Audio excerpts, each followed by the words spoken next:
Mis amados hermanos, muy buenos días. El Señor les bendiga. Sean todos bienvenidos al culto dominical de Iglesia Bíblica Maranata. Estamos muy contentos de poder estar con ustedes y saber que ustedes allí en su casa, así como nosotros acá en este lugar, proponemos nuestros corazones para alabar al Rey de Reyes, al Señor de Señores. Vamos a orar, hermanos. No podemos continuar sin antes orar y dedicarle este tiempo a nuestro Señor. Cerramos nuestros ojos y oramos a Dios. Amado Padre Celestial, aquí está este grupo de hijos tuyos, suplicándote que tengas a bien vernos a través de los ojos de Cristo. Sí, Señor, nos proponemos a rendirte un culto a ti, pero queremos que tú perfecciones nuestros labios y así cada alabanza que nosotros entonemos, cada lectura que nosotros podamos leer, pueda subir hasta tu trono de gracia y tú puedas recibirla. Señor, también queremos pedir la intervención de tu Santo Espíritu para que nos hables a través de tu poderosa palabra. Señor, que no sea la distancia, el hecho de estar separados, un motivo para que el corazón de mis hermanos se enfríe, para que su corazón se distraiga, sino más bien cautívalos, Señor, y háblales con poder a través de tu Espíritu, y que en esta hora puedan salir, y no nada más ellos, sino nosotros también podamos salir edificados con tu bendita palabra. Sí, Padre, pues aquí estamos necesitados de ti, suplicándote que nos escuches y que te goces en medio de la alabanza que tu pueblo te da. Te lo rogamos, te lo suplicamos en el nombre de nuestro Señor Jesucristo. Amén. Vamos a buscar en nuestras Biblias el Salmo número 103 y vamos a leerlo juntos. Como siempre les digo, hermanos, si gustan solamente escuchar la lectura, o si gustan leer junto conmigo, voy a tratarlo de hacer de forma pausada para que podamos llevar el ritmo de la lectura. Salmo 103, vamos a leer los 22 versículos.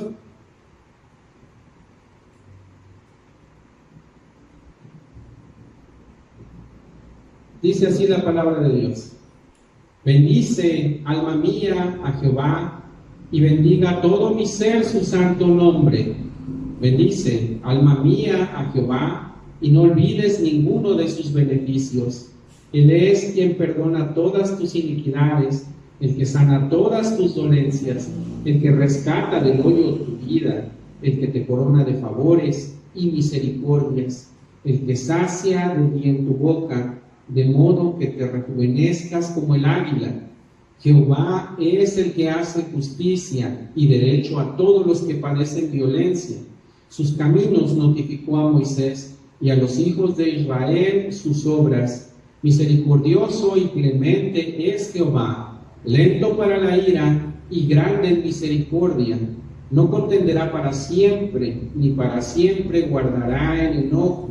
No ha hecho con nosotros conforme a nuestras iniquidades, ni nos ha pagado conforme a nuestros pecados.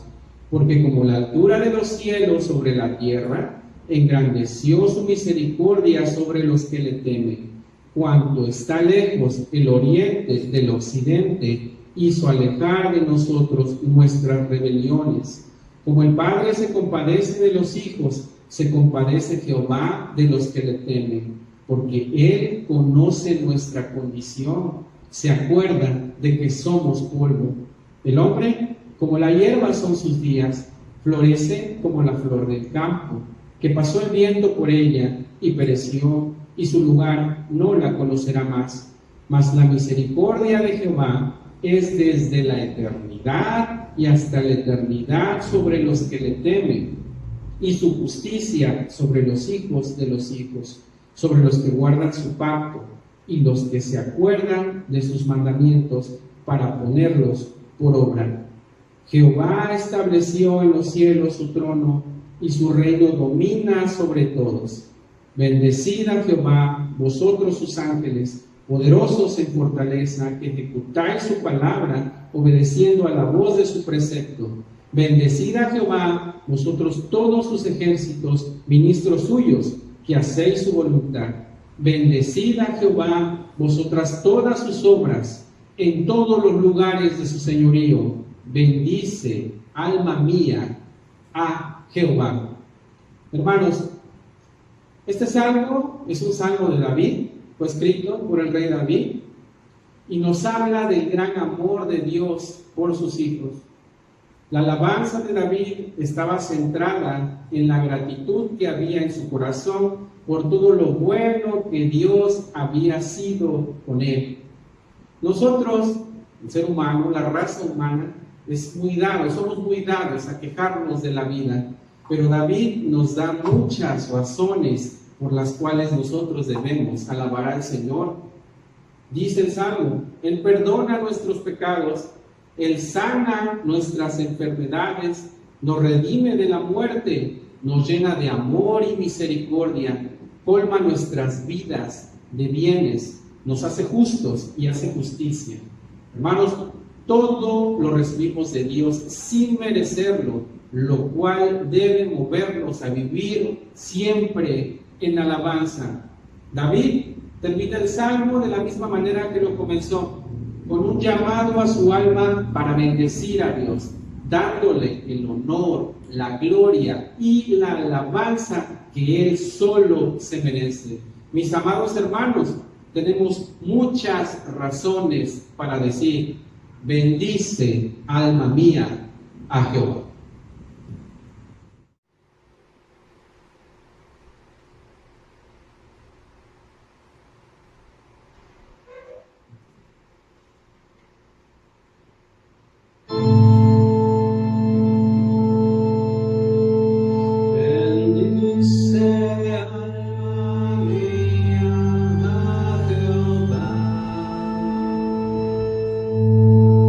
No te olvides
Cristo, hermanos.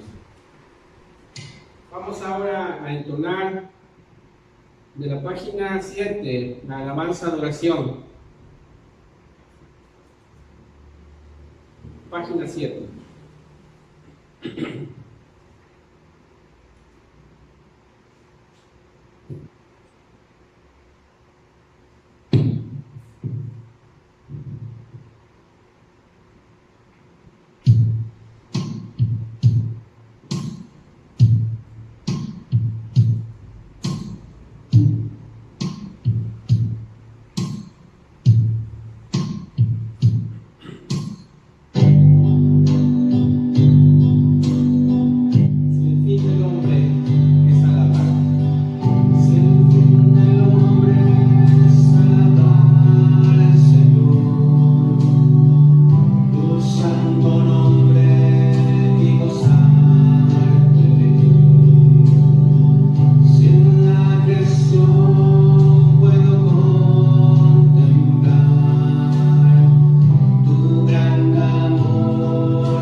El Salmo 42 de la página 128, hermanos. Vamos a terminar nuestro bloque de alabanzas con este canto. Salmo 42.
gloria, toda honra, toda alabanza a nuestro amado Señor Jesucristo.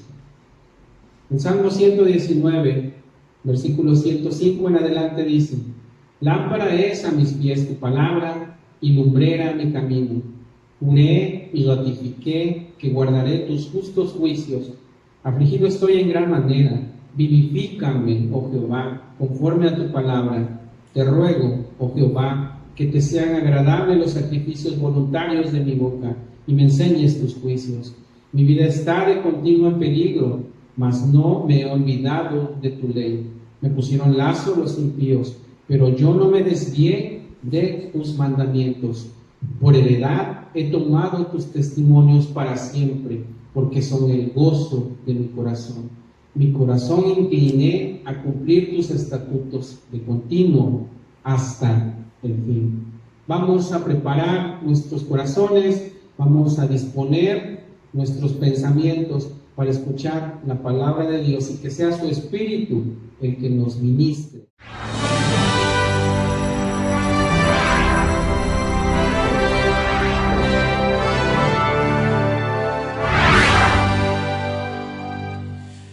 Hermanos, yo los invito a ir conmigo a Eclesiastés capítulo 12.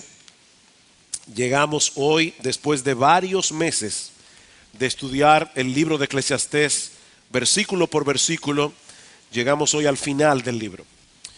Y debo confesar que tengo una mezcla de sentimientos. Realmente fue un gran reto predicar el libro de Eclesiastés, pero al mismo tiempo fue algo sumamente entusiasmante. Y damos muchas gracias al Señor aún por vuestros comentarios que fueron alentadores para poder seguir subiendo la cuesta. Era una cuesta bien empinada. A veces daba la impresión, estudiando el libro, de que estábamos subiendo un monte muy alto a pie y descalzo. Pero gracias al Señor llegamos al final. Eclesiastés capítulo 12, versículos 9 al 14. Y cuanto más sabio fue el predicador, tanto más enseñó sabiduría al pueblo, e hizo escuchar, e hizo escudriñar, y compuso muchos proverbios. Procuró el predicador hallar palabras agradables y escribir rectamente palabras de verdad. Las palabras de los sabios son como aguijones, y como clavos hincados son las de los maestros de las congregaciones, dadas por un pastor. Ahora, hijo mío, a más de esto sé amonestado. No hay fin de hacer muchos libros, y este es uno de los textos favoritos de muchos estudiantes, y el mucho estudio es fatiga de la carne. El fin de todo el discurso oído es este: teme a Dios y guarda sus mandamientos, porque esto es el todo del hombre. Porque Dios traerá toda obra a juicio juntamente con toda cosa encubierta, sea buena o sea mala. El novelista y dramaturgo irlandés Samuel Beckett, galardonado con el Premio Nobel de Literatura en el año 1969, escribió una especie de obra de teatro sin diálogos, sin actores, que dura apenas 35 segundos y que él tituló Aliento.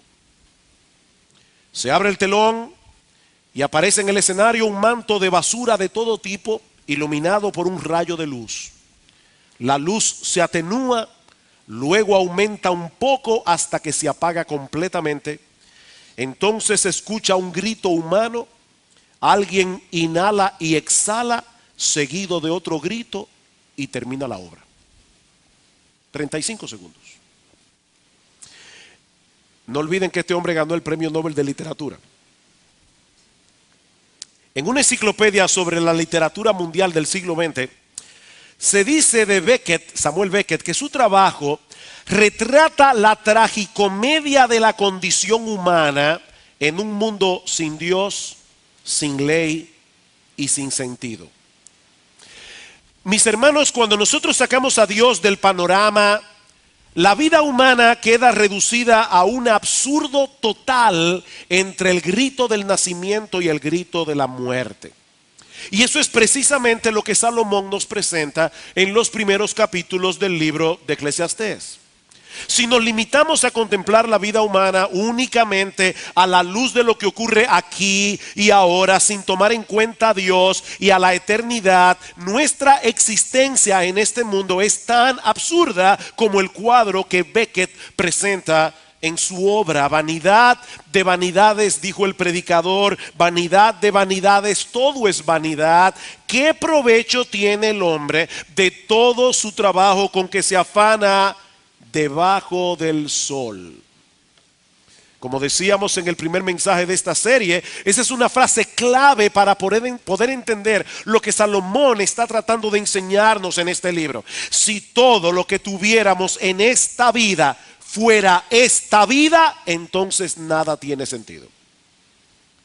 Repito, si todo lo que tuviéramos en esta vida fuera esta vida, entonces todo es absurdo. Venimos de la nada, somos el producto de un accidente sin propósito y nos dirigimos inevitablemente a convertirnos otra vez en nada. Y entre una nada y la otra nada estamos obligados, condenados a vivir en un mundo lleno de dificultades y problemas, donde los momentos de felicidad son escasos y muy cortos de duración.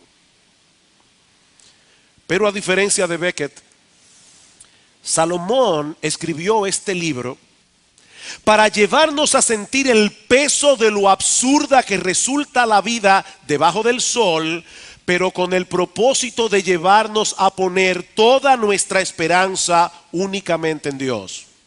No traten de encontrar propósito, significado o satisfacción en ninguna de las cosas que este mundo ofrece, nos dice Salomón, porque no la van a encontrar. Pero si miran del otro lado del sol, a lo que trasciende a la vida más allá de esta vida presente, descubrirán un panorama completamente distinto. Eso es básicamente lo que Salomón nos enseña en el libro de Eclesiastés, y que resume y resalta en estos últimos versículos que vamos a considerar en la mañana de hoy. Ahora, antes de llevarnos a esta aplicación final del libro, Salomón nos ayuda a poner en perspectiva todo lo que ha venido enseñando hasta aquí. Algunas personas dicen que la mejor manera de predicar del libro de Eclesiastés es predicando del capítulo final al principio. Porque en este capítulo final Salomón va a ponernos en perspectiva lo que él intentó hacer con este libro. Y de manera indirecta también nos ayuda a entender la forma en que la Biblia fue escrita. Dice en el versículo 9, y cuanto más sabio fue el predicador, tanto más enseñó sabiduría al pueblo, e hizo escuchar, e hizo escudriñar, y compuso muchos proverbios. Alguien pudiera pensar que Salomón no está siendo muy modesto, que digamos, en este texto. Dice, yo soy un hombre sabio, y mientras más sabiduría quiero enseñar al pueblo. Pero no debemos olvidar, hermanos, que al principio de su reinado, Dios le ofreció a Salomón concederle cualquier cosa que él pidiera. Y en vez de pedirle riquezas, honra, fama, Salomón le pidió a Dios que le diera la sabiduría. Y dice en el capítulo 3 de Primera de Reyes que a Dios le agradó su petición. Dice, y le dijo Dios, porque has demandado esto, y no pediste para ti muchos días, ni pediste para ti riquezas, ni pediste la vida de tus enemigos, sino que demandaste para ti inteligencia para oír juicio. He aquí lo he hecho conforme a tus palabras. He aquí que te he dado, yo te he dado, le dice Dios, corazón sabio y entendido, tanto que no ha habido antes de ti otro como tú, ni después de ti se levantará otro como tú. Y aún también te he dado las cosas que no pediste, riquezas y gloria, de tal manera que entre los reyes ninguno haya como tú en todos tus días. De manera que no es falta de modestia lo que mueve a Salomón a hablar así, sino el reconocimiento de que Dios merecía toda la gloria, toda la honra por el cúmulo de sabiduría que él había logrado alcanzar. Lo que hace Salomón en el libro de Eclesiastés, así como en el libro de Proverbios, es compartir con el pueblo la sabiduría que Dios le dio. Ahora, eso no elimina el esfuerzo que hizo Salomón de hacer un buen uso de la sabiduría que le fue concedida. Por eso él continúa diciendo en el versículo 9, y voy a leer ahora de la versión de las Américas, que él ponderó, investigó y compuso muchos proverbios. Queridos hermanos, es Dios que da el entendimiento, pero somos nosotros los que tenemos la responsabilidad de usar la cabeza. Dios da el entendimiento, la cabeza la pones tú. Y Salomón se dedicó diligentemente a considerar el cúmulo de sabiduría que ya existía en su época para evaluarla a la luz de la verdad revelada de Dios. Salomón fue un buen estudiante. Él no se contentó con tener aquella sabiduría que Dios le dio, sino que puso esa sabiduría en acción. Ahora, él no solamente fue un buen estudiante, Salomón fue también un maestro eficaz. Versículo 10. Procuró el predicador hallar palabras agradables. Él procuró hallar palabras agradables y escribir rectamente palabras de verdad. Como bien señala un comentarista, Salomón procuró encontrar las palabras más adecuadas, las palabras más atractivas, las palabras llenas de gracia que ganaran la atención de sus lectores y oyentes.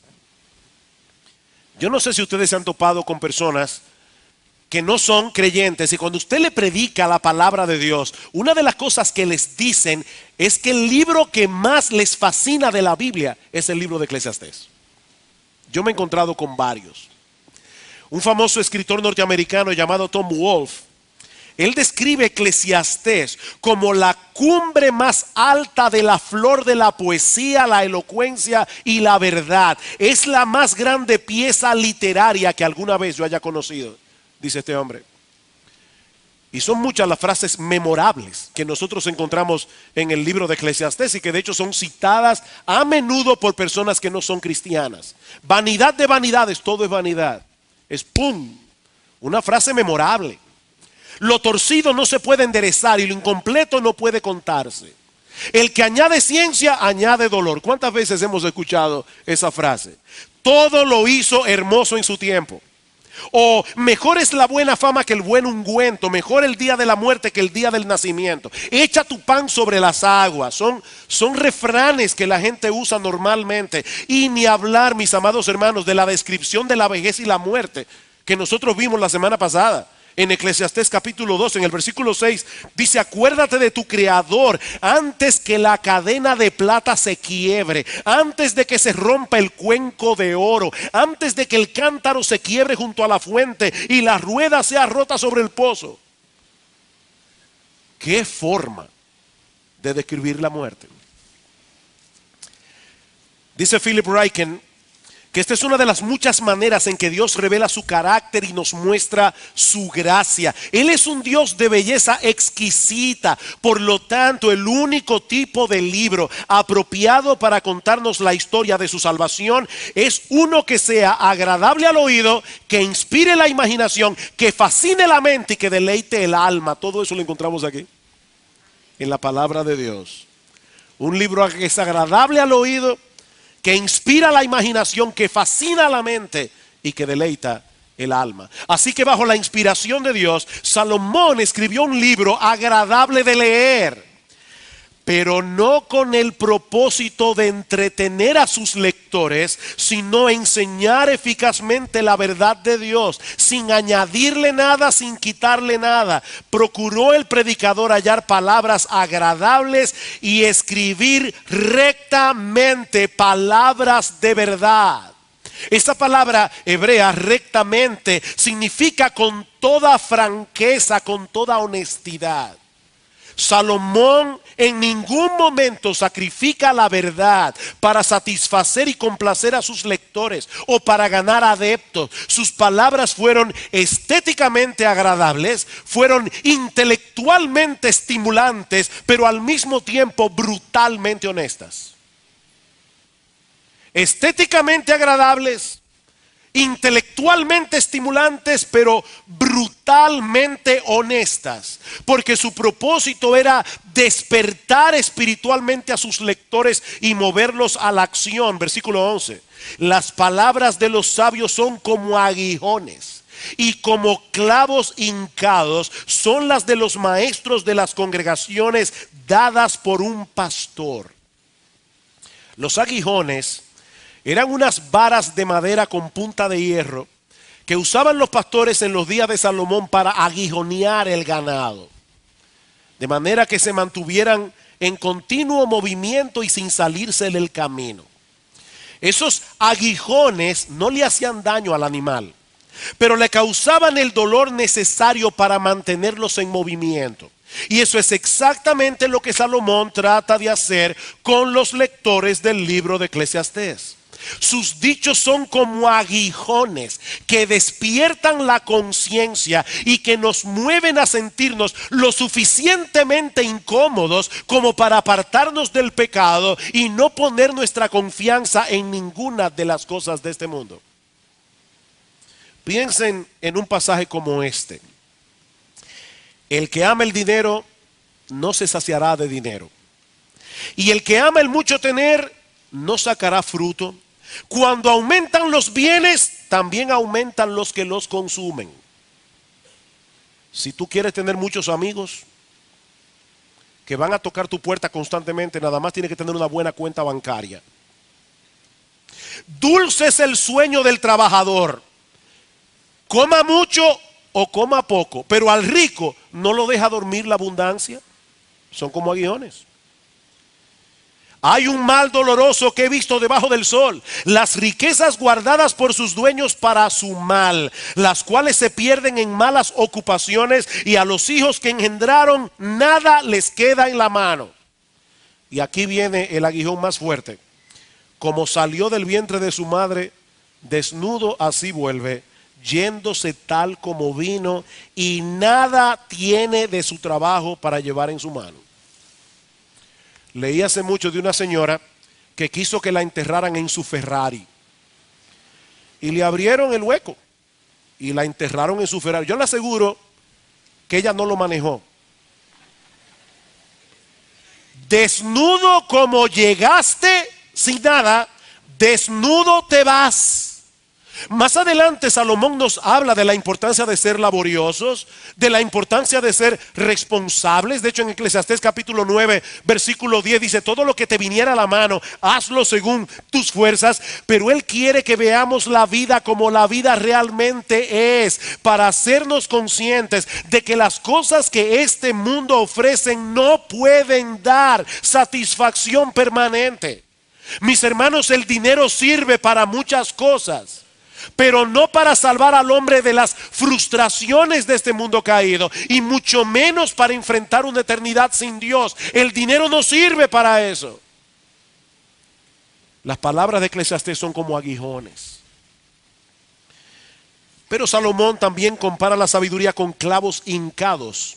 Leyeron el texto: las palabras de los sabios son como aguijones y como clavos hincados. Y la referencia parece ser a las estacas que usaban los pastores para fijar en el suelo sus tiendas de campaña.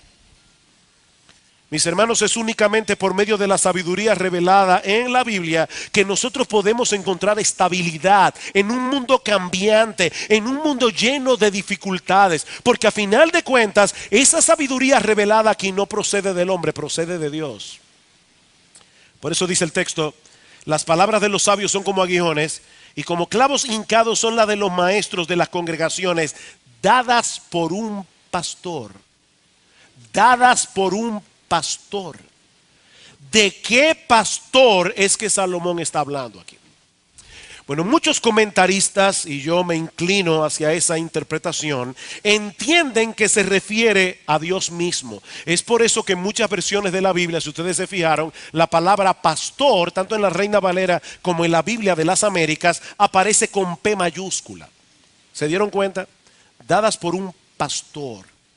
Por un lado, el mismo Salomón nos enseña, tanto en Eclesiastés como en Proverbios, que la verdadera sabiduría proviene de Dios. Dice en Eclesiastés capítulo 2, versículo 26, porque al hombre que le agrada a Dios le da sabiduría, ciencia y gozo. Es Dios el que da la sabiduría. Y lo mismo dice en Proverbios capítulo 2, versículo 6. Pero por otra parte, el Antiguo Testamento se refiere a Dios como el pastor de Israel que apacienta a su pueblo con su palabra.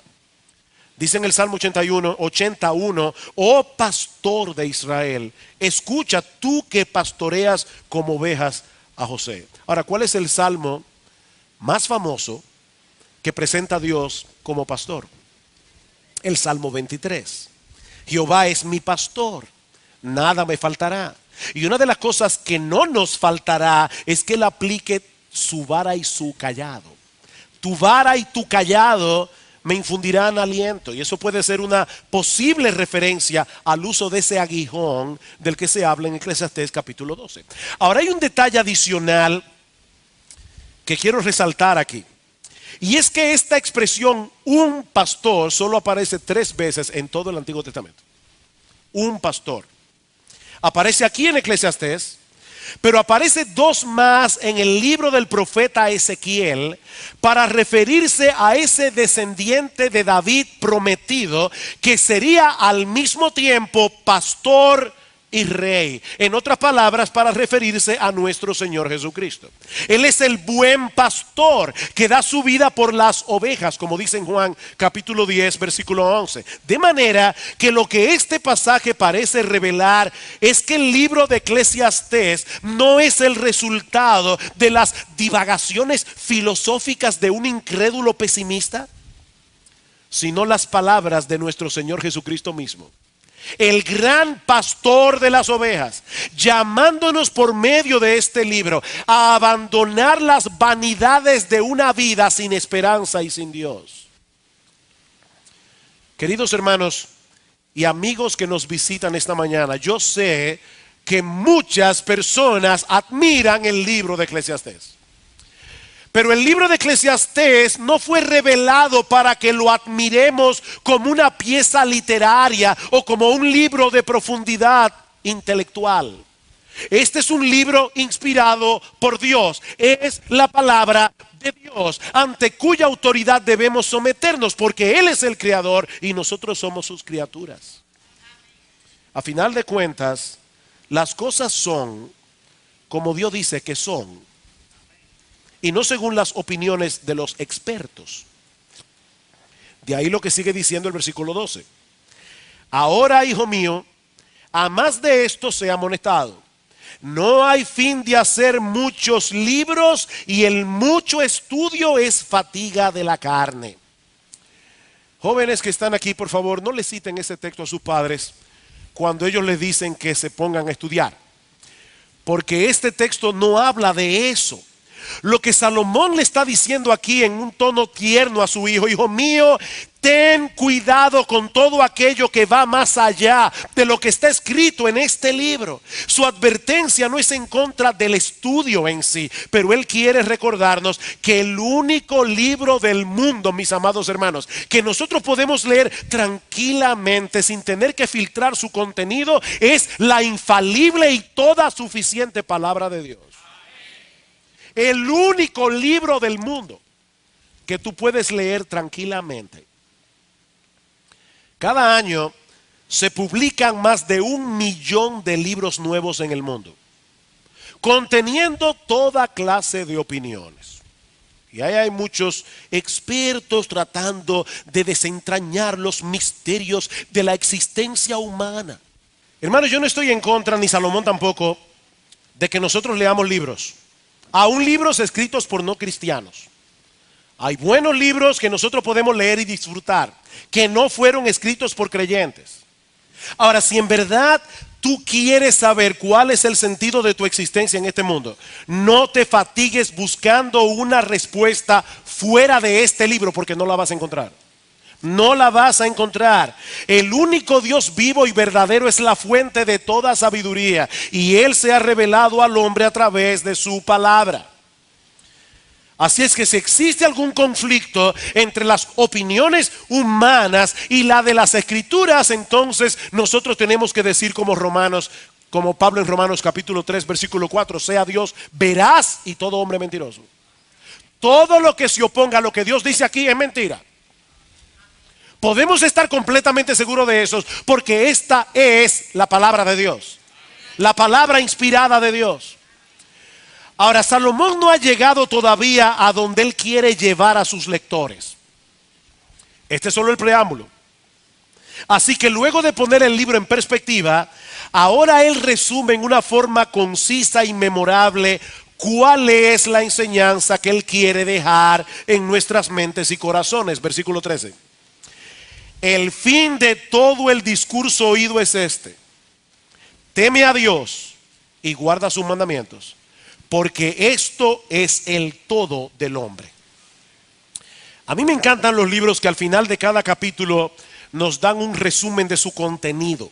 Eso no solamente nos ayuda a recordar los puntos principales que el autor trató de comunicar, sino que también nos hace ver alguna enseñanza importante del capítulo que por alguna razón pasamos por alto. Yo me imagino que a muchos de ustedes les ha pasado lo mismo que a mí, que estamos leyendo un libro y en el preciso momento en que el autor está tratando con un asunto sumamente importante, nos ponemos a pensar en otra cosa.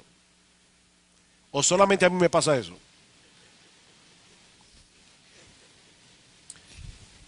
Y te pasa por encima de la cabeza. O simplemente no entendemos lo que el autor está tratando de decir. Bueno, lo que Salomón no quiere que suceda con sus lectores es que pierdan de vista en algún momento de la lectura del libro esto que él está resumiendo aquí. El libro de Eclesiastés tiene algunos pasajes que son difíciles de entender. Eso es real. Pero hay algo que Salomón no quiere que nadie pase por alto, algo que no es difícil de entender cuando uno lee el libro de Eclesiastés. Y es que el todo del hombre consiste en temer a Dios y guardar sus mandamientos. Ahora, noten que Salomón no dice aquí que esto es lo que resume el deber del hombre. Eso no es lo que el texto dice. Sino que ese es el todo del hombre. Que el todo del hombre consiste en eso. Es como si Salomón estuviera diciendo: ¿realmente tú quieres saber en qué consiste la vida del hombre en este mundo? ¿De verdad estás tratando de entender lo que significa ser un ser humano? He aquí mi respuesta: teme a Dios y guarda sus mandamientos. Porque esa es la suma total de lo que significa funcionar de acuerdo al diseño original de Dios. Imagínate que tú vas a una tienda a comprar un celular y el dependiente te muestra lo último que ha llegado al mercado, mejor que el iPhone 5.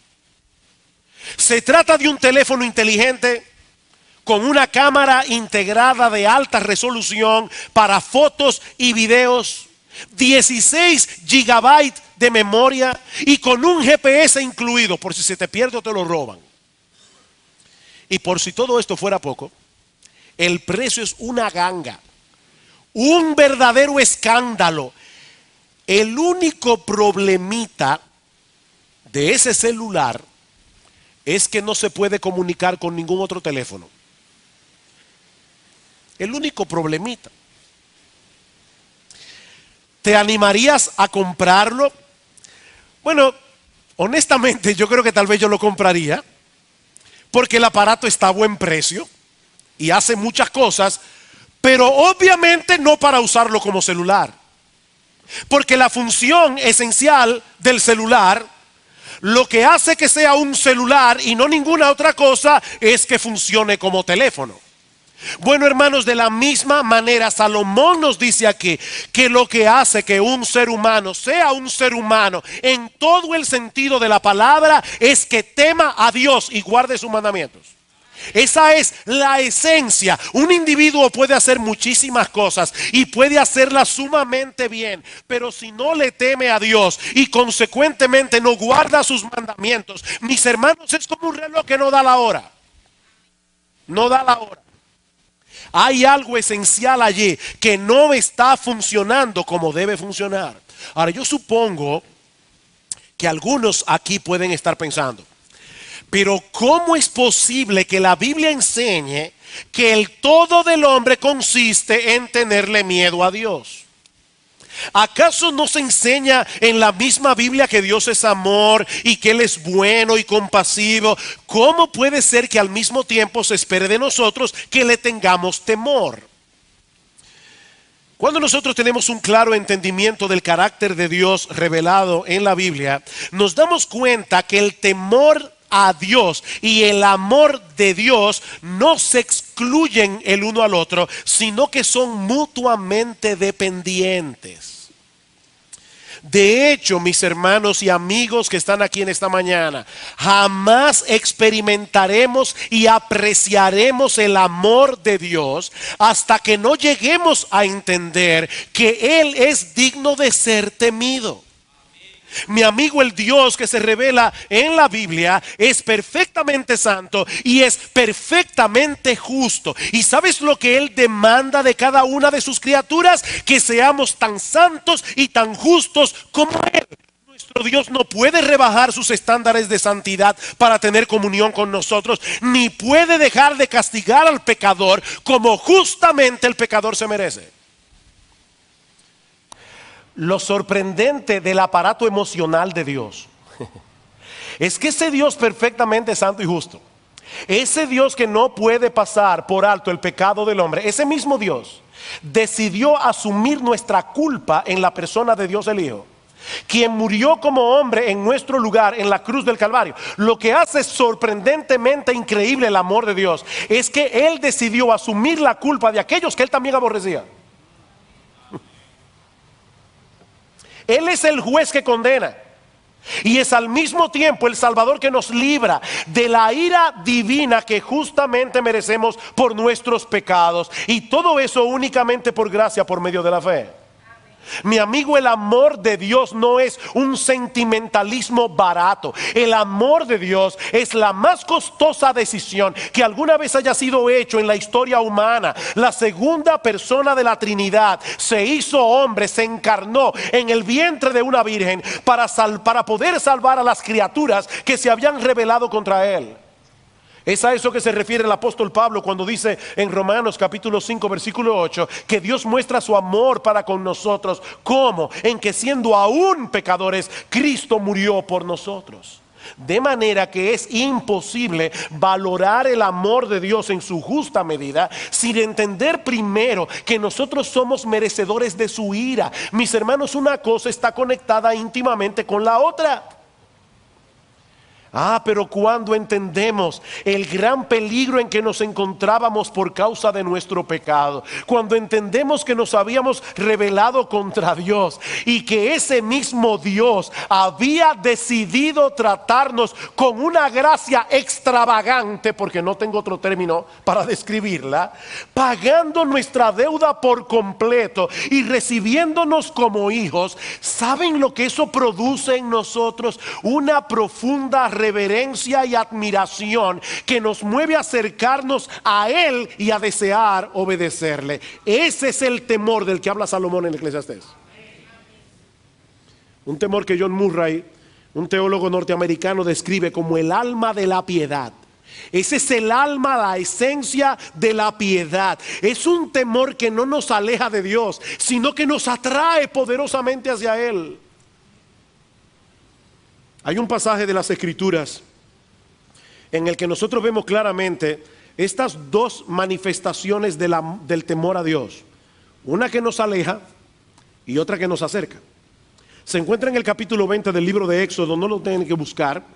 Pero cuando Dios descendió al monte Sinaí para darle la ley a su pueblo a través de Moisés, dicen los versículos 18 y 19 del capítulo 20 de Éxodo: todo el pueblo observaba el estruendo y los relámpagos y el sonido de la bocina y el monte que humeaba, y viéndolo el pueblo temblaron y se pusieron de lejos. Ellos pensaron: si ese es Dios, ay de mí. Y dijeron a Moisés: habla tú con nosotros y nosotros oiremos, pero no hable Dios con nosotros para que no muramos. En ese momento el pueblo de Israel estaba lleno de terror, y con razón. Ellos experimentaron aquel día algo que no era para menos que estar lleno de terror. Pero ahora escuchen la curiosa y paradójica respuesta de Moisés. Y Moisés respondió al pueblo: no temáis, porque para probaros vino Dios, y para que su temor esté delante de vosotros, para que no pequéis. En otras palabras, no teman, que el Señor vino para que le teman. Eso es lo que Moisés está diciendo aquí. No teman, que el Señor vino para que le teman. ¿Se está contradiciendo Moisés a sí mismo? O tal vez está tratando de hacer entender a los hijos de Israel que existen dos formas de temerle a Dios que son completamente opuestas entre sí. Mis hermanos, ¿ustedes recuerdan cómo introduce Dios los 10 mandamientos? En Éxodo 21. Y habló Dios todas estas palabras diciendo: yo soy Jehová tu Dios, que te saqué de la tierra de Egipto, de casa de servidumbre. Ese mismo Dios que había descendido en el monte Sinaí para darles la ley, en medio de aquel estruendo, en medio de los relámpagos, del sonido de la bocina, mostrando su gloria y su poder, ese Dios había actuado a favor de ellos, librándolos de la esclavitud en Egipto. Y ahora Dios les está diciendo: ustedes son mis redimidos y no deben tenerme a mí el mismo tipo de temor que deberían experimentar mis enemigos. Es un temor diferente. Por eso alguien parafraseó las palabras de Moisés de esta manera en el versículo 20 de Éxodo 20: no le teman a Dios de la manera incorrecta. No le teman a Dios como si ustedes fueran esclavos. Dios ha venido para ponerlos a prueba y para hacer que ustedes le teman correctamente, como deberían temerle los hijos. Y aquellos que le temen como hijos obedecen a Dios y guardan sus mandamientos. Una cosa es consecuencia de la otra. Mis hermanos, si realmente admiramos a Dios, si realmente reverenciamos a Dios como el Dios de toda sabiduría, como el Dios de toda gracia, como el Dios de toda bondad, ¿cuál va a ser el resultado? Que vamos a tratar de hacer lo que Él quiere que nosotros hagamos.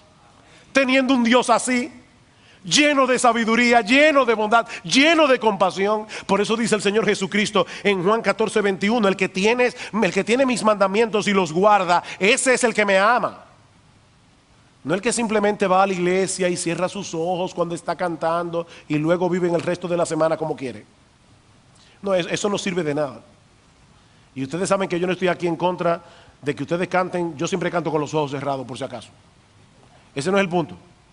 Lo que el Señor está diciendo aquí es: el verdadero amorómetro, el que mide nuestro verdadero amor a Dios, es la obediencia. El que tiene mis mandamientos y los guarda, ese es el que me ama. Y el que me ama será amado por mi Padre, y yo le amaré y me manifestaré a él. El que me ama, mi palabra guardará, y mi Padre le amará, y vendremos a él y haremos morada con él. El que no me ama no guarda mis palabras, no importa lo que diga. ¿En qué consiste entonces el todo del hombre?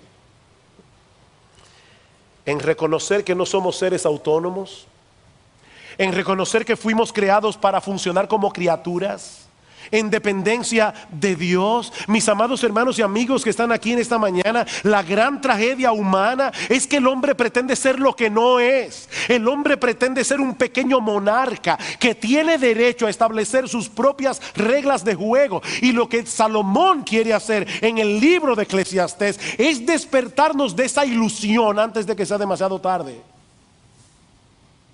Versículo 14: porque Dios traerá toda obra a juicio. Despierta antes de que sea demasiado tarde de esa ilusión de que tú puedes poner las reglas de juego, porque Dios traerá toda obra a juicio, juntamente con toda cosa encubierta, sea buena o sea mala. Como decíamos el domingo pasado, lo que hagamos con nuestra vida tiene consecuencias, porque todos compareceremos algún día ante el tribunal de Dios. Todo lo que hicimos, todo lo que dejamos de hacer tendrá repercusiones eternas, porque no estábamos supuestos a funcionar como seres autónomos que pueden hacer con sus vidas lo que les parezca más conveniente. La buena noticia es que el Dios de toda gracia ha diseñado un plan de salvación que no pasa por alto nuestros pecados, sino que los castiga plenamente en la persona de su Hijo. En la persona de su Hijo. El libro de Eclesiastés no concluye con una nota de gracia, concluye con una nota de juicio. Pero el libro de Eclesiastés fue colocado en las Escrituras con la intención de llevarnos de la mano a la gracia del Evangelio que se revela en la persona y la obra de nuestro gran Dios y Salvador Jesucristo, que siendo Dios se hizo hombre para rescatarnos de este mundo vano y lleno de frustraciones. Mi amigo, no te engañes a ti mismo pensando que tus pecados serán pasados por alto. Dice en Hechos capítulo 17 versículo 31 que Dios ha establecido un día en el cual juzgará al mundo con justicia por aquel varón a quien designó, dando fe a todos con haberle levantado de los muertos, nuestro Señor Jesucristo. Pero cuando llegue ese día, todos, absolutamente todos los que se hayan refugiado por la fe en la justicia perfecta de Jesús, podrán comparecer ante ese tribunal sin temor alguno, sabiendo que ya no tienen cuentas pendientes con la justicia de Dios. Nunca más. No hay pecados pendientes en el tribunal de Dios. Así que, mi amigo, he ahí las únicas dos opciones que el hombre tiene delante de sí: seguir viviendo una vida vana y sin propósito, creyendo que tú eres el capitán de tu destino, como un monarca que tiene derecho a establecer las reglas de juego para cosechar finalmente una eternidad de miserias sin fin,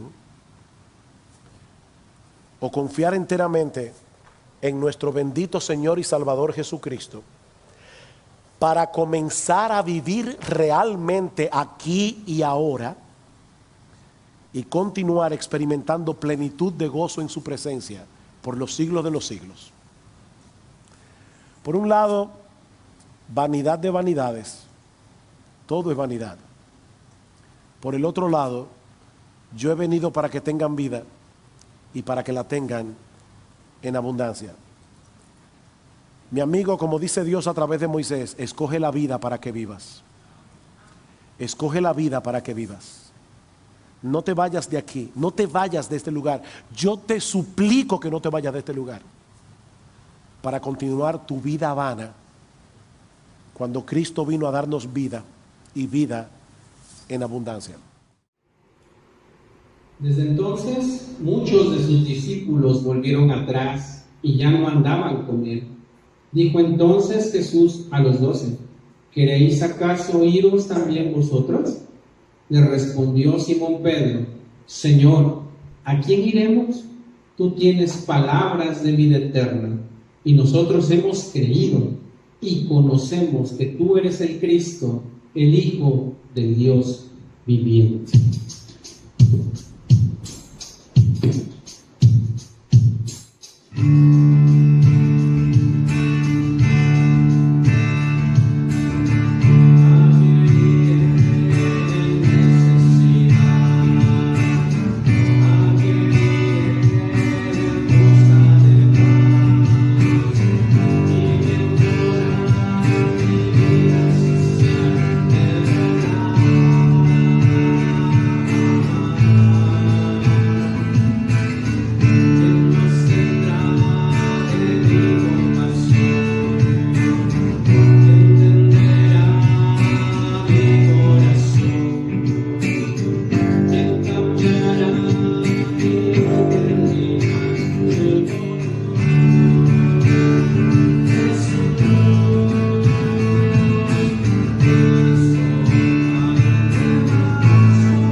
Página 12, hermanos.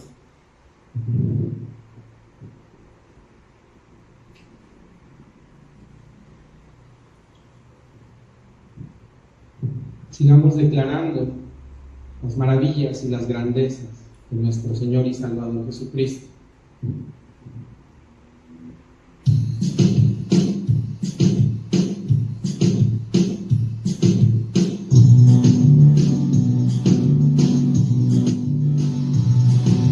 Grandes y maravillosas son tus obras, Señor Dios Todopoderoso.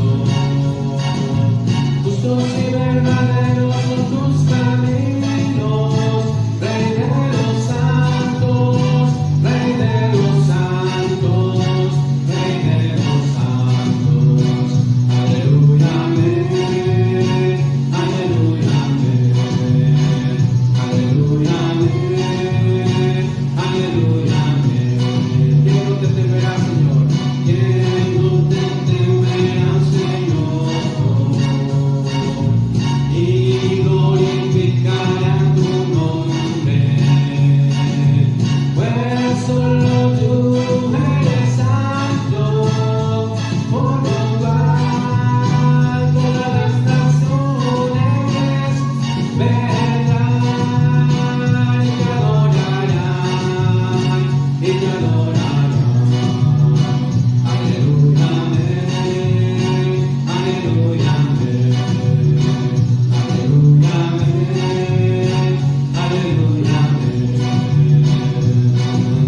Debe danos y darte gloria, porque su juicio ha llegado, y adorar a aquel que hizo el cielo y la tierra y el mar y las fuentes de las aguas. Aleluya, amén, aleluya, amén, aleluya, amén, aleluya, amén.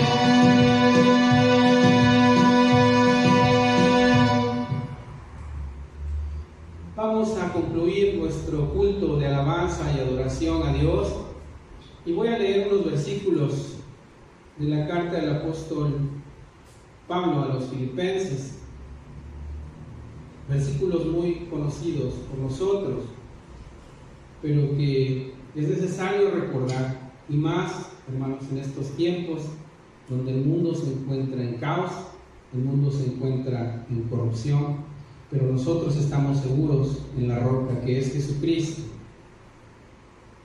Filipenses 4, versículo 4 en adelante. Regocijaos en el Señor siempre. Otra vez digo, regocijaos. Vuestra gentileza sea conocida de todos los hombres. El Señor está cerca. Por nada estéis afanosos, sino sean conocidas vuestras peticiones delante de Dios en toda oración y ruego con acción de gracias. Y la paz de Dios, que sobrepasa todo entendimiento, guardarán vuestros corazones y vuestros pensamientos en Cristo Jesús. Por lo demás, hermanos, todo lo que es verdadero, todo lo honesto, todo lo justo, todo lo puro, todo lo amable, todo lo que es de buen nombre, si hay virtud alguna, si algo digno de alabanza, en esto pensad. Vamos a concluir este tiempo entonando al Señor una última alabanza. Se encuentra en nuestros horarios en la página 53, es la porción bíblica de Isaías 26, 3 y 4. Tú guardarás en completa paz. Página 53.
Amado Padre Celestial, estamos seguros de que todo lo que se ha hecho en este lugar ha sido aceptado, porque no venimos a través de nosotros mismos y de nuestras justicias, las cuales son como un trapo de inmundicia, sino venimos a través de Cristo. Y queremos, Señor, que tú te hayas gozado y queremos que tú hayas recibido estas alabanzas, este clamor, este fruto de labios. Padre bendito, gracias por haber estado con nosotros y gracias porque tu Espíritu nos dirigió a la alabanza correcta delante de ti. Y al concluir este tiempo, pues no dejamos de clamar unos por otros. Y Señor, quiero suplicarte bendición para todos y cada uno de los miembros de Iglesia Bíblica Maranata. Señor, tú conoces que algunos se encuentran debilitados, hay algunos enfermos, hay algunos que se encuentran tomando decisiones difíciles, con cuestiones apremiantes en el trabajo, pero queremos rogarte, Señor, que tú seas el que nos dirija en cada paso que demos en esta semana, que tu bendición y tu gracia nos acompañen en todo momento. Te lo rogamos, Padre, en el nombre de Cristo Jesús. Amén. Amén, hermanos. El Señor les bendiga y recuerden, Maranata, Cristo viene.